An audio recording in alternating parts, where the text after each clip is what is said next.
Well, good evening, everyone. So tonight we're diving into the life of an American hero, Audie Murphy. Now, picture this: a short farm boy from Texas, defying all expectations and becoming a legend in his own right. Audie's story is the epitome of don't judge a book by its cover. Despite being constantly underestimated and judged, he proved that size doesn't matter when it comes to courage and determination. He faced challenges that would even make the toughest of us quiver. Yet he soldiered on with unwavering bravery. This presentation will be split into two parts.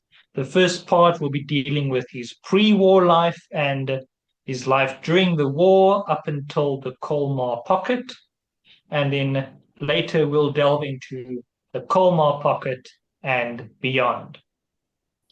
Now, Audie Murphy was born on 20 June 1925 in Kingston, a small rural town in northeastern Texas, and he was the seventh of 12 children. As a child, Audie Murphy was a loner with lots of mood swings and volatile temper. His father was largely absent, eventually abandoning the family entirely. Murphy left school in the fifth grade to help support his family, earning $1 a day picking cotton, which is equivalent to about $21 today. He was skilled with a rifle and also hunted small game to supplement their food supply. Unfortunately, his mother died in 1941, meaning he had to take care of his younger siblings on his own. So he took jobs at a radio repair shop and a general store that also operated as a garage and gas station. Despite his efforts, Hunt County authorities placed his three youngest siblings in Bowles Children's Home, a Christian orphanage in Quinlan. Audie Murphy had dreamed of becoming a soldier and experiencing combat from a very young age. His mother's death intensified his determination to achieve this goal, and after hearing about the attack on Pearl Harbor, Murphy attempted to enlist in the Marines, Navy, and Army, but was rejected for being underweight and underaged. Undeterred, he adjusted his diet to gain weight and provided the army with a falsified affidavit from his sister Corinne that listed his birth date as a year earlier. And on 30 June 1942, Murphy successfully enlisted in Dallas. At his physical examination, he was recorded as 1.66 meters and weighing just 50.8 kilograms. Assigned to the infantry, Murphy underwent basic training at Camp Walters, where he earned the marksman badge with rifle clasp and the expert badge with bayonet clasp. During the grueling Texas summer, he fainted during a close order drill, prompting his company commander to suggest transferring him to a cook and baker school. However, Murphy firmly insisted on becoming a combat soldier.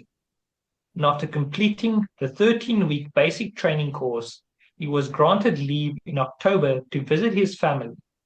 He then proceeded to Fort George G. Meade for advanced infantry training with the 76th Infantry Division, which lasted until January 1942. In January 1943, Murphy was processed through Camp Kilmer, and he arrived at Casablanca in French Morocco on 20 February and was assigned to Company B of the 1st Battalion, 15th Infantry Regiment, part of the 3rd Infantry Division. As part of Operation Torch, the Americans had seized Port Liaté in French Morocco on 8 November 1942, and the 3rd Infantry Division was sent there on 7 March 1943. The 3rd Division, under the command of Major General Lucian K. Truscott Jr., took them through rigorous training at Arjou in Algeria for an amphibious landing in Sicily. Murphy participated with his division in a 48-kilometer, 8-hour marches known as the Truscott Trot. and they also performed bayonet and landmine drill, obstacle courses training, and other exercises. Murphy was promoted to private first class on 7 May, and they returned to Algeria on 15 May for Operation Copycat, training exercise in preparation for the assault on Sicily. The 3rd Infantry Division, as part of the U.S. 7th Army under the command of Lieutenant General George Patton, sailed from Tunisia on 7 July 1943 for the Allied invasion of Sicily, landing at Licata on 10 July. Murphy was promoted to the rank of corporal on 15 July. Company B later took part in fighting around Cannacati, during which Murphy killed 2 fleeing Italian officers.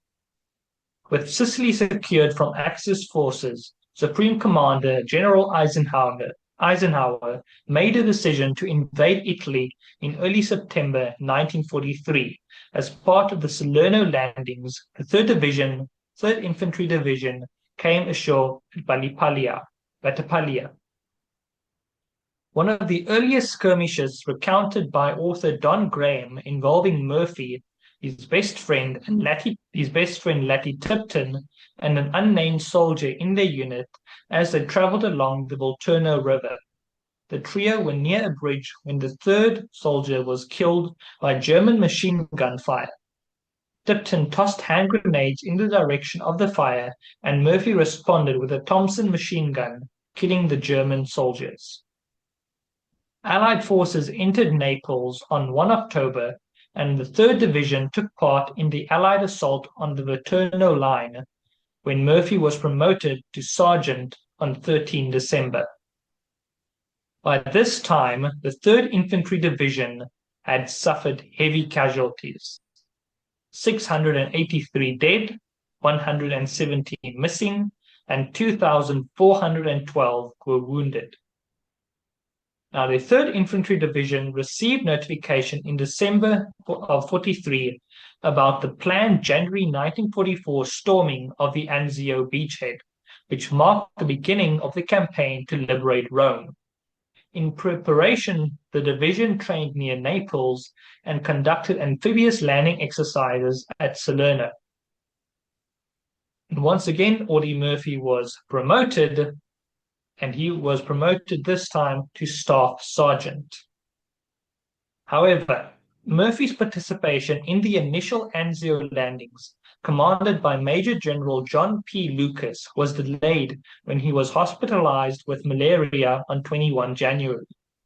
Returning to his unit in time for the First Battle of Cisterna on 30 January to 1 February, Murphy experienced his most intense combat to date. And in February, Lucas was replaced by Lucian Truscott, and Major General John Iron Mike O'Daniel assumed command of the 3rd Division. During this prolonged stalemate at Anzio, Murphy demonstrated extraordinary courage, which we will later see in action. And on the 2nd of March, while sheltering in the abandoned farmhouse, he used rifle grenades to disable a damaged but repairable German tank, preventing its reuse, and for this, Murphy received the Bronze Star with B device. As you can see on screen, it is a screenshot from the film To Hell and Back, where the real Audie Murphy is portraying the screen version of himself shooting the tank with a grenade launcher. Murphy continued conducting scouting patrols, capturing German prisoner after German prisoner, but suffered a second bout of malaria on 13 March, requiring hospitalization for a week. After being placed in reserve in late March, the 3rd Division underwent rigorous training at Torre Astura from 1 to 11 April. Murphy, emphasizing with his exhausted men, refused to enforce close order drills, and this defiance cost him a promotion to technical sergeant, despite already being recommended for it. Upon completing their training, the division returned to combat, participating in the Second Battle of Cisterna on 22 May, and by 25 May, Allied forces had secured Cisterna and Corrie. Murphy's platoon advanced to Aterna and regrouped with the division at Valmontone, and between 29 May and 1 June, they helped secure Valmontone and Lebico before participating in the liberation of Rome. From 6 to 15 June, the division patrolled the city before moving southwest Rome, where they remained until late July. Once again, Murphy was promoted, this time to platoon sergeant. And I just want to remind everyone that at this time, Murphy isn't even a young adult yet. He's still a teenager. On 8 August 1944, the 3rd Division departed Italy to join Operation Dragoon, the Allied invasion of southern France.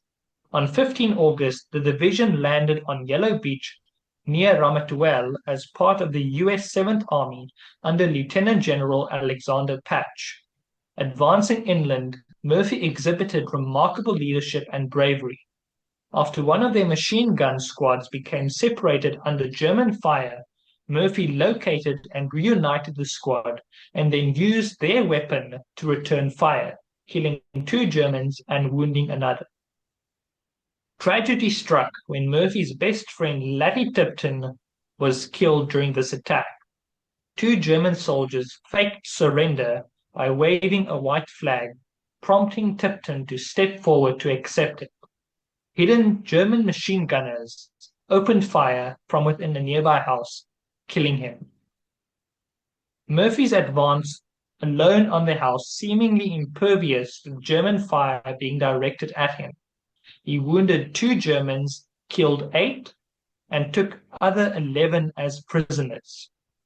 These actions that day took approximately 1 hour, and for this Murphy received the Distinguished Service Cross for his actions.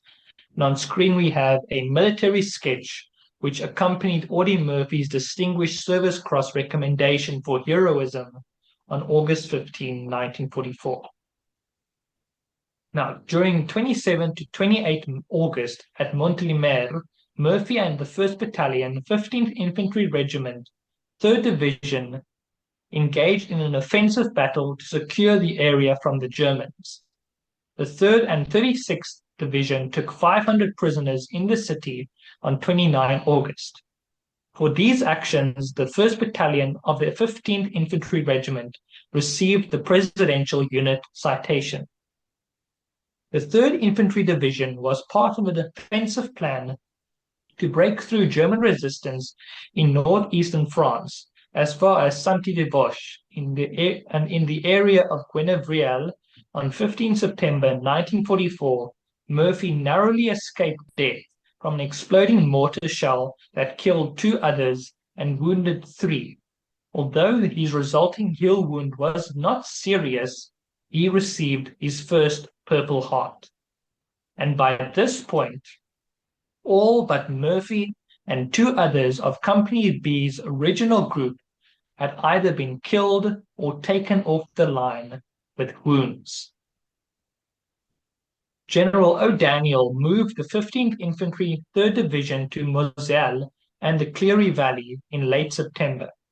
Stone quarries dotted the hills and provided good defensive positions for the Germans. The 15th was met with fierce resistance north of Saint-Amé at the heavily fortified multi-tunneled Lomé quarry. On 2 October, at Lomé, Murphy advanced alone into the location of a machine gun manned by a German soldier. And on 5 October 1944, during a key attack, Audie Murphy displayed extraordinary bravery as within 14 meters of a German machine gun nest, he rose to his feet, instantly drawing the attention of the enemy gunner. As the gunner tried to pivot his weapon towards Murphy, its barrel became entangled in a tree limb and the gunfire missed him. Murphy threw 2 grenades at the nest, killing 4 Germans and wounding 3. For this act of valor, he was awarded the Silver Star. The 15th Infantry Regiment continued its advance with Murphy again demonstrating heroism on the same day. Armed with the SCR-536 radio, he advanced alone 46 meters towards the Germans under direct fire. For approximately 180 meters away, he directed artillery fire for over an hour, holding his ground until his men secured the hill, resulting in 15 enemy combatants killed and 35 wounded. For this, Murphy earned an oak leaf cluster for his Silver Star. Murphy received a battle commission to second lieutenant on 14 October, becoming a platoon leader.